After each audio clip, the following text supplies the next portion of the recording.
Résultus pour les papas sauvages. Aujourd'hui, petite recette de cuisine. Non pas qu'on va se mettre à faire des recettes, mais que je trouvais que celle-ci était assez intéressante à vous partager dans nos démarches. Alors, c'est le riz que j'appelle à la brésilienne. C'est ma femme qui fait comme ça depuis toujours.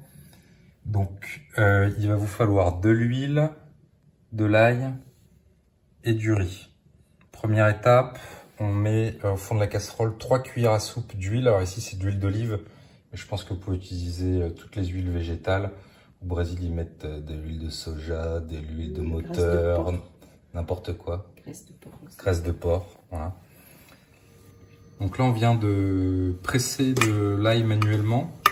On a mis 3 gousses dans l'huile qu'on met à frire à feu moyen fort. Alors je trouve ça intéressant déjà le coup de pouvoir utiliser de l'huile ou même de la graisse de porc. Parce que le fait d'utiliser cette matière grasse en amont, bah, ça va nous permettre de mettre un peu tout ce qu'on a qui traîne à la maison. Moi la recette familiale traditionnelle, c'est on cuit le riz dans un grand volume d'eau et ensuite on met du beurre.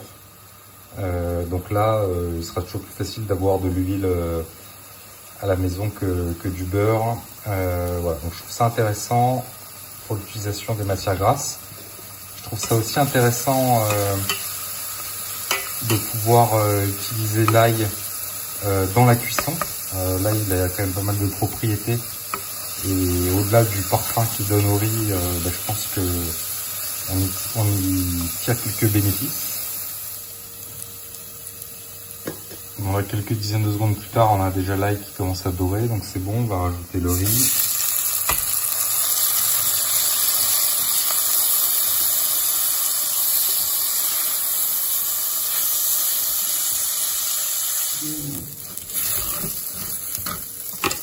Voilà, donc là, une fois qu'on a le riz bien brillant, que l'huile a bien enrobé tous les grains de riz, on est bon. Donc là, on va venir mettre l'eau. Donc les quantités, il va vous falloir le double du volume d'eau par rapport au volume de riz. Donc si vous avez mis 2 verres de riz, ça ferait 4 verres d'eau. Et là, voilà, donc c'est le dernier intérêt pour nous, c'est que on va utiliser quand même moins d'eau. On va utiliser le juste nécessaire. Donc voilà, donc là on vient de rajouter du sel à l'eau et on va recouvrir la casserole, pas complètement. Donc là on est sur un feu, on est à 7 et maintenant on ne touche plus et on n'a pas le droit de remuer le riz.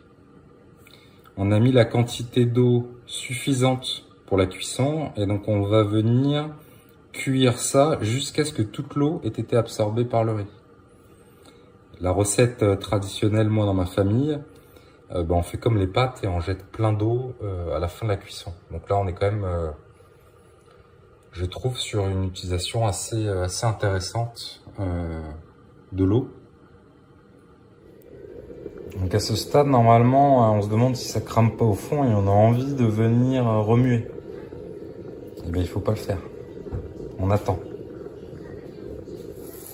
Voilà, donc l'eau est arrivée au niveau du riz. Donc à ce moment-là, on baisse le feu, nous 3. Et on recouvre ici complètement maintenant. Le but du jeu, ça va être d'attendre que l'eau disparaisse complètement. Donc pour vérifier, on va pouvoir venir ouvrir le riz avec une cuillère en bois par exemple et vérifier que il n'y ait pas d'eau au fond et on aura rien à rincer, rien à essorer. C'est prêt à servir. Là on entend encore l'eau crépiter là. Donc mon oreille affûtée dit que c'est pas encore prêt. C'est manqué. Voilà, donc là il n'y a plus rien au fond, on n'entend plus le crépitement de l'eau comme tout à l'heure. Donc c'est prêt à servir.